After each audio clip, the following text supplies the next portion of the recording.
तो घोष तरी उपसंहारला परी पडिसात होता राहिला तेणे दळभार विध्वंसिला कौरवांचा.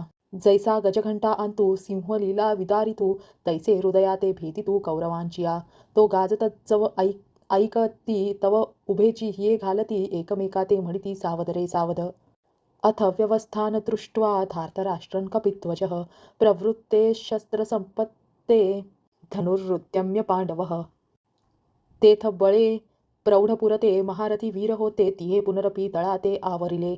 मग सरिसेपणे उठावले दुण वाटोनी उचलले तया दंडी शोभले लोकत्रय.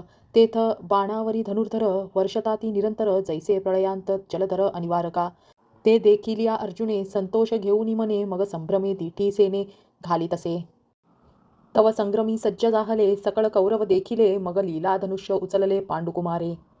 ऋषिकेशं तदा वाक्यं मिदमाह महीपते. अर्जुनोवाच सेनयोरुभयोर्मध्ये रथं स्थापयमेच्युतं यावदेतान् निरीक्षेऽहं योद्धु कामानवस्थितान्. कैमर्या सह योद्धव्यम् अस्मिन् रणसमुद्यमे योत्स्यमानानवेक्षेऽहं य एतेऽत्र समागतः. धार्तराष्ट्रस्य दुर्बुद्धे युद्धे प्रियचिकेशवः. ते वेळी अर्जुन म्हणतसे देवा आता झडकरी रथू पेलावा नेऊनी मध्ये घालावा दोन्ही दळा. जव मी नावेक हे सकळ वीर सैनिक न्याहाळीन अशेक झुंजते जे.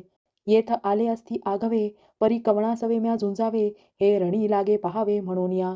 बहुत करुणी कौरव हे आतुर तुत्स्वभाव वाटे वेवीण हाव बांधती झुंज. झुंजाची आवडी धरिती परी संग्रमी धीर नवती हे सांगोनी रायाप्रती काय संजयो म्हणे. संजय उवाच एवमुक्तो ऋषिकेशो गुडाकेशन भारत सेनयोरुभयोर्मध्ये स्थापयित्वोरथोत्तम. भीष्मद्रोण प्रमुखतः सर्वेषां च महिष्मताम्. उवाच पार्थ पश्येतान् समवेतान् कुरूनिति.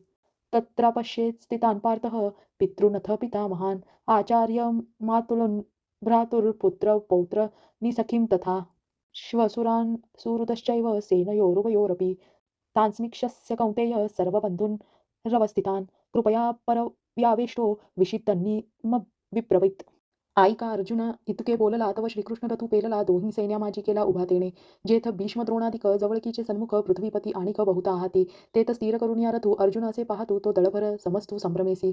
मग देव म्हणे देख देख हे गोत्र गुरु अशेक तव कृष्ण मनी नावेक विस्मयो जाहला.